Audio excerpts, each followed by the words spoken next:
स्वागत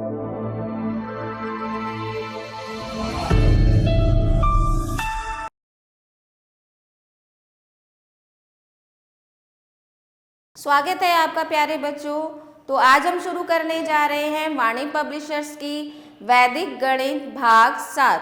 स्वागत है आपको बच्चों। तो आज हम शुरू करेंगे पार्ट 2 जो कि है भिन्न यानी कि फ्रैक्शन। क्या क्या पढ़ेंगे अध्याय में? भिन्नों का परिचय, विभिन्न प्रकार के भिन्न, भिन्नों की तुलना, भिन्नों को जोड़ना घटाना, भिन्नों का योग के गुण, भिन्नों का गुणन, भिन्नों का भाजन। तो सबसे पहले परिचय देख लेते हैं। आप पूर्व की कक्षाओं में भिन्न के बारे में पढ़ चुके हैं। निम्नित भिन्नों का अवलोकन कीजिए। तो ये सारी क्या हैं? भिन्न हैं। उपरोक्त उदाहरणों से स्पष्ट है कि भिन्न दो प्राकृतिक संख्याओं का अनुपात है, अतः p बटा q कोई भिन्न होगी यदि p और q प्राकृत संख्याएं हैं। आगे देखते हैं समभिन्न क्या होती है। भिन्न p अपॉन q में जब p जो है यानी कि ऊपर की संख्या अंश जो है वो छोटा होता है और हर बड़ा होता है तो वो समभिन्न कहलाएगी। अगर अंश बड़ा होता है हर छोटा होता है तो वह विषम भिन्न कहलाएगी। और समभिन्न का मान 1 से कम होता है, विषम भिन्न का मान 1 या 1 से अधिक होता है। उसके बाद विभिन्न प्रकार के भिन्न, उचित भिन्न यानी कि प्रॉपर फ्रैक्शन क्या होता है? जिस भिन्न का अंश हर से छोटा होता है, यानी कि अंश जो है हर से छोटा है तो वह हमारी प्रॉपर यानी कि उचित भिन्न कहलाएगी। अनुचित भिन्न जिसका अंश हर से बड़ा है वो हमारी अनुचित भिन्न कहलाती है। मिश्र भिन्न क्या होती है? मिश्र भिन्न जिस भिन्न में एक पूर्ण भाग और एक भिन्न हो। एक भाग तो पूर्ण दिया है 4/5 और एक भिन्न है, वह हमारी मिश्र भिन्न कहलाएगी। दशमलव भिन्न जिस भिन्न का हर 10, 100, 1000 के रूप में हो वह दशमलव भिन्न कहलाती है। जैसे 4/10, 8/10, 131/1000। तो ये क्या कहलाएगी? हमारी दशमलव भिन्न कहलाएगी। सामान्य भिन्न जिस भिन्न का हर 10, 100, 1000 से अलग कोई संख्या हो वह सामान्य भिन्न कहलाती है। जैसे 26/55, 43/99। तुल्य भिन्न जब किसी भिन्न के अंश और हर को असामान्य शून्य संख्या से भाग व गुणा किया जाता है तो वो प्राप्त तुल्य भिन्न कहलाती है। जैसे कि 3/7 को हम क्या लिख सकते हैं? 6/14 भी लिख सकते हैं, 9/21 भी लिख सकते हैं। ठीक है, तो ये इसकी तुल्य भिन्न हो गई। समान भिन्न जिन भिन्नों के हर समान हो वह समान भिन्न कहलाती है, जिनके हर समान है। असमान भिन्न जिन भिन्नों के हर समान ना हो असमान भिन्न कहलाती है। 7/11, 5/13 हर असमान है। अभाज्य भिन्न भिन्न a और b में यदि a व b का मौसा 1 हो तो वह अभाज्य भिन्न कहलाती है। अब देखते हैं भिन्नों की तुलना कैसे की जाती है। तिर्यक विधि द्वारा माना a/b तथा c/d दो भिन्न हैं तो सर्वप्रथम कैची गुणा की जाती है। कैची गुणा करने पर यदि AD बड़ा है BC से तो यहाँ पर हम क्या करते हैं? तिर्यक गुणा करते हैं। a/b बड़ा होगा c/d से कब? जब AD बड़ा हो BC से। a/b बराबर होगा c/d से जब तिर्यक गुणा करने पर AD बराबर BC हो जाएगा। और a/b छोटा होगा CD से यदि AD छोटा है BC से। तो इसी तरह से हम सारे प्रश्न हल करेंगे। अब देखते हैं भिन्नों का जोड़ना व घटाना। समान हर वाली भिन्नों को जोड़ने या घटाने के लिए उनके अंशों को प्रश्नानुसार जोड़ या घटा दिया जाता है और प्राप्त उत्तर को अंश व दिए गए हर के रूप में लिखकर उत्तर प्राप्त किया जाता है। अगर हर समान है तो उनको अंशों को एक साथ जोड़ लिया जाता है, हरों को एक साथ जोड़ के हरों को एक साथ लिख के उस भिन्न को लिख दिया जाता है। अब अगर असमान भिन्न है तो उसमें क्या होता है? सबसे पहले हम हर को समान बनाते हैं। हर को समान बनाने के लिए सबसे पहले हम लसा लेते हैं। लसा लेने के बाद हम उसको हल करते हैं। अब आप देखते हैं भिन्न पे योग के गुण। सबसे पहला गुण है क्रम विनिमय गुण यानी कि कम्यूटेटिव प्रॉपर्टी। किसी भी क्रम में जोड़ने पर दो भिन्नों का योग समान रहता है यदि a/b तथा c/d दो भिन्न हों। तो a/b जमा c/d बराबर होगा c/d जमा a/b। साहचर्य नियम क्या होता है? पूर्व की भांति 3 या अधिक भिन्नों को किसी भी क्रम में जोड़ने पर योग समान रहता है।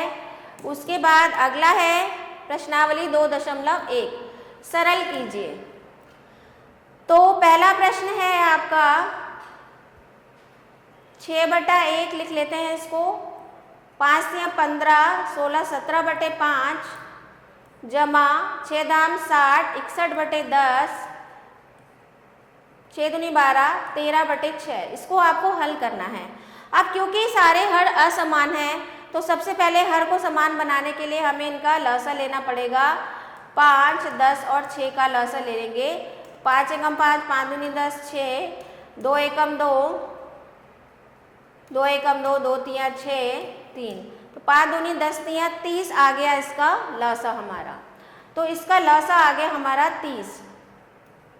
अब जोड़िए, अब हमारा 6/1 आया था, 1 में किसकी गुणा करें, 30 आ जाए 30 की, तो 3 छिक 18, 180 आ गया, में से घटाएंगे। अब 30, 5 छक 30, 17 छिक्के 7 छिक 42, 102, फिर 10 तिया 30, 61 तिया 183 प्लस का 183, फिर आ जाएगा हमारा 6 पंजे 30, 13 पंजे 65। तो ये हो गया हमारा 180 और 183 जुड़ जाएगा। 180 और 183 को जोड़ देंगे 363। 363 में से घटाएंगे 102 और 65, तो 167 हो जाएगा बटा 30। तो 363 में से 167 घटाएंगे, 363 में से 167 घटाएंगे, 13 में से 7 गया 6, 6 7 8 9 10 11 12 13 14 15 9, ये आ जाएगा 196/30। अब इसको हल कर लेंगे।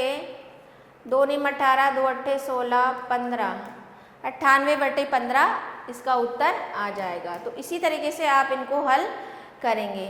दूसरा प्रश्न है, निम्नलिखित भिन्नों को सरलतर अभाज्य भिन्नों में बदलिए।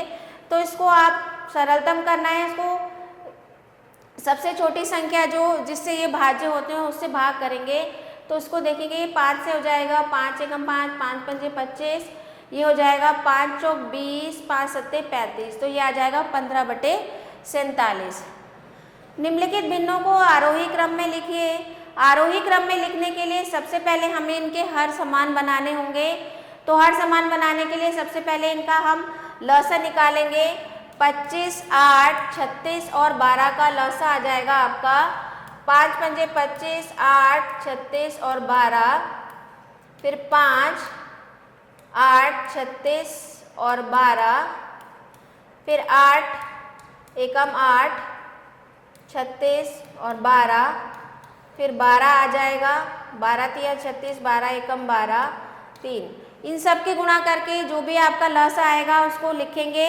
फिर एक एक संख्या को मान लीजिए 19/25 है, तो जो भी आपका लसा आया उसको मान लीजिए 25 में किसकी गुणा करें, जो लसा आया है वो लिखेंगे। तो उसकी गुणा ऊपर भी हो जाएगी नीचे भी हो जाएगी। तो पहली भिन्न का मान लिख लेंगे, फिर दूसरी भिन्न का, फिर तीसरी भिन्न का। उस तरह से इनको तुलना करने पर हम आरोही क्रम में लिख सकते हैं। अगला प्रश्न है, भिन्नों की तुलना कीजिए। इसमें भी ऐसे ही करना है। तुलना करना मतलब बड़ा या छोटा बताना।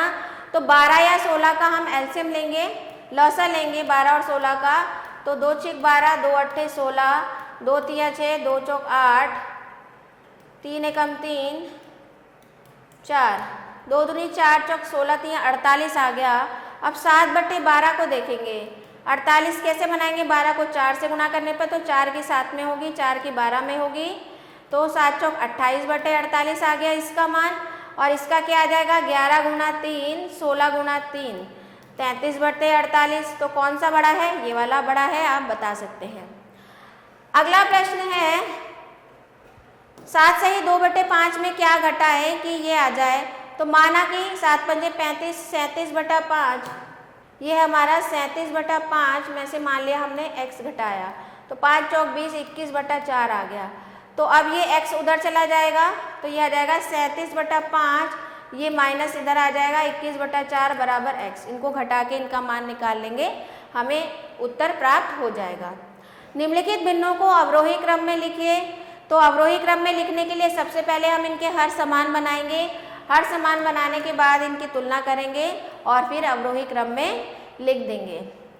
अब प्रश्न संख्या 7 है, 5 दूनी 10, 11/5 में क्या जोड़ें कि 5 से 15 17/3 आ जाए। x यहीं रह जाएगा, 17/3 में से 11/5 को घटा देंगे, हमें उत्तर प्राप्त हो जाएगा। इसी तरीके से प्रश्न 8 भी होगा।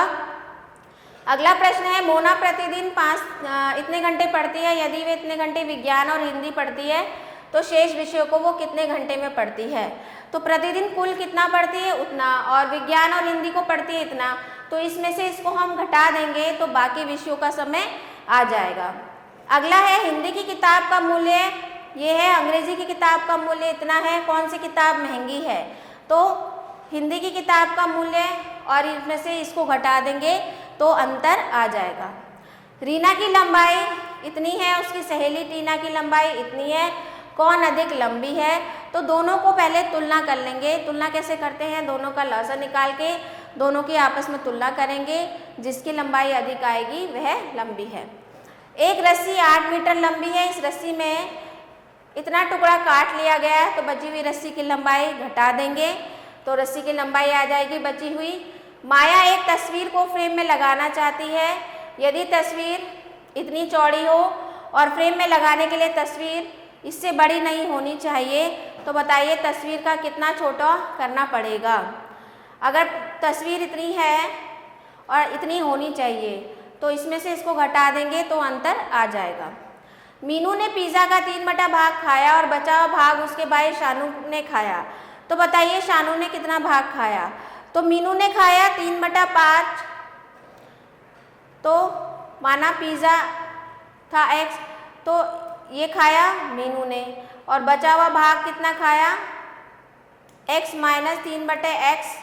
3/x/5 बराबर x। इसको हल करेंगे तो बचा हुआ शानू का भाग आ जाएगा। आगे देखते हैं, भिन्नों का गुणन। भिन्नों का पूर्ण संख्या से गुणन। तो किसी भी भिन्न को पूर्ण संख्या से गुणा करने के लिए उस भिन्न के अंश को उस पूर्ण संख्या से गुणा करते हैं और हर को वैसे ही रख देते हैं। तो गुणनफल बराबर भिन्न का अंश गुणा पूर्ण संख्या बटे हर। एक भिन्न की दूसरी भिन्न से गुणा। अगर एक भिन्न की दूसरे भिन्न से गुणा करनी हो तो कैसे करते हैं, माना a/b तथा c/d दो भिन्न हैं, तो a/b गुना c/d बराबर a गुना c बटे b गुना d। तो इस तरह से। अब आ जाते हैं प्रश्नावली 2.2। मान ज्ञात कीजिए। तो 315 का 2/7, 315 का मतलब होता है गुणा 2/7, 7 से इसको काटिए, 7 एकम 7, 7 चौक 28, 29 30 31, 7 पंजे 35, 45 दूनी 90, इसका उत्तर आ जाएगा। इसी तरीके से सारे प्रश्न आपको हल करने हैं। दूसरा प्रश्न है, गुणनफल ज्ञात कीजिए। 41 तियाँ 3 एकम 3, 4 तियाँ 12, 123 और 2 125/3 गुना 18 पंजे 90, 91 92 93/5। अब 3 से ये कट जाएगा, 3 तियाँ 9, 3 एकम 3, 5 से ये कट जाएगा, 5 दूनी 10, 5 पंजे 25, तो ये आ जाएगा 25 गुना 31 करके जो भी उत्तर आएगा आपका वो आपका अभीष्ट उत्तर होगा।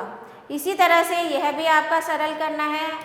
प्रश्न संख्या 3 भी आप सरल करेंगे। 4 है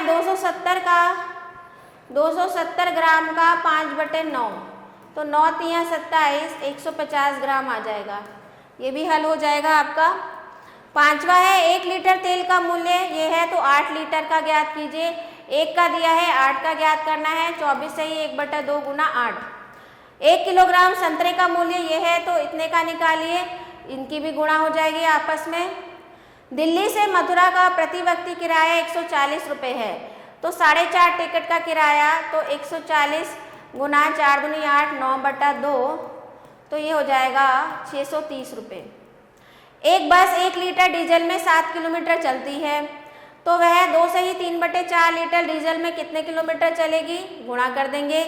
सुधा अपनी आमदनी का 1/5 भाग पढ़ाई पर खर्च करती है। यदि उसकी मासिक आमदनी 40,000 है तो वह बताइए प्रतिमाह कितनी बचत करेगी। तो पहले खर्च निकाल लेंगे। खर्च क्या हो जाएगा, 1/5 किसका, 40,000 का, तो 5 अट्ठे 40, यानी कि 8,000 तो वो खर्च करती है, तो शेष बचाती है, तो 40 में से 8,000 को घटा देंगे तो 32,000 वो बचाती है। सोहन 1 घंटे में इतनी दूरी तय करता है तो इतने घंटे में कितनी करेगा, 1 घंटे का बताया है, तो इन दोनों की आपस में गुणा हो जाएगी। निशा प्रतिदिन इतने घंटे पढ़ती है, यदि वह पूरी किताब 16 दिनों में समाप्त कर देती है तो बताइए कुल कितने घंटों में, यानी कि रोज़ इतना पढ़ती है तो 16 दिनों में कितना पढ़ेगी, इसको 16 से गुणा कर देंगे। एक किताब में 340 पेज है, माधवी 3/4 किताब पढ़ चुकी है, तो बताइए उसने कितने पेज पढ़े, तो 3/4 किसका, 340 का, तो ये हो जाएगा 4 × 8 = 32, 4 × 5 = 20, 85 तियाँ 5 तियाँ 15, 8 तियाँ 24, 25, यानी कि उसने कुल 255 पेज पढ़े हैं। अगला देखते हैं भिन्नों का भाजन। यदि a/b तथा c/d दो भिन्न हों तो a/b को भाग करेंगे c/d से और a/b गुना d/c, तो अर्थात भिन्नों के भाजन की संख्या गुणन संख्या का विलोम है। अगला देखते हैं प्रश्नावली 2.3 सरल कीजिए। तो पहला प्रश्न है 9 × 7 = 63, 64, 65, 65/60 को भाग देना है 5 से। जब हम भाग को सरल करते हैं तो जब गुणा का चिन्ह लगाते हैं तो ये इसका विलोम हो जाता है, तो 5 × 1 = 5, 5 × 3 = 15, हमारा उत्तर आ गया 13/7। फिर यह है भाग दीजिए, तो 20 × 4 = 80, 81/4 को भाग देना है 5 × 5 = 25, 26, 27/5।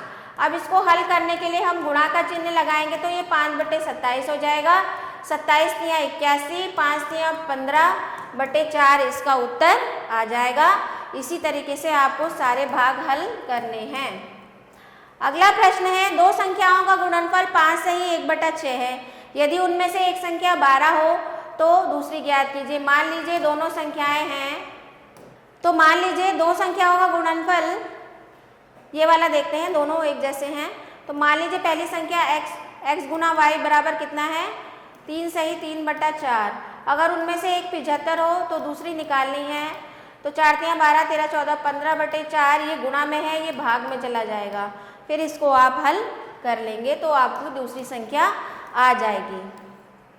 अगला प्रश्न है 19/27 को किससे भाग दें कि 4 सही 2/9 बन जाए। 19/27 को मान लीजिए x से भाग देंगे तो 9 × 4 = 36, 37, 38/9 बन जाए। अब ये भाग में है तो उधर जाके क्या हो जाएगा, गुणा में हो जाएगा, 19/27, इसको हल कर देंगे। अगला है 12 पेनों का मूल्य 15 सही 3/4 है, एक पेन का मूल्य ज्ञात कीजिए। 12 का दिया है, एक का निकालना है तो भाग करेंगे। एक दुकानदार 3 सही 3/4 की दर से संतरे बेच रहा है, यदि इस दुकानदार को कुल 840 रुपये मिले तो उसने कितने संतरे बेचे, तो इसमें भी भाग कर देंगे। इसी तरह से एक रस्सी की लंबाई 10 सही 2/7 मीटर है, उसको 12 टुकड़ों में बांटना है, तो क्या हो जाएगा, 10 सही 2/7 को भाग कर देंगे 12 से। 1 किलोग्राम अमरूद का मूल्य इतना है, तो 255 रुपये में कितने अमरूद आएंगे, 255 को भाग करेंगे 25 सही 1/2 से। सुमित ने 3 सही 1/4 किलोमीटर दूरी 5 सही 1/2 घंटे में तय की, तो 1 घंटे में कितनी करेगा, तो इसमें भी भाग कर देंगे। एक कमरे की लंबाई इतने मीटर है, उसने 5 बराबर टुकड़ों में बांटना है, तो यानी कि 17 सही 1/2 को भाग करेंगे 5 से। तो इसी तरीके से आपको सारे प्रश्न हल करने हैं। तो ये थे आपकी अभ्यास, आशा करती हूँ आपको अच्छे से समझ में आ गया होगा। आशा करती हूँ आप सभी को वीडियो अच्छे से समझ में आया होगा। तो मिलते हैं अगले वीडियो में। आभार।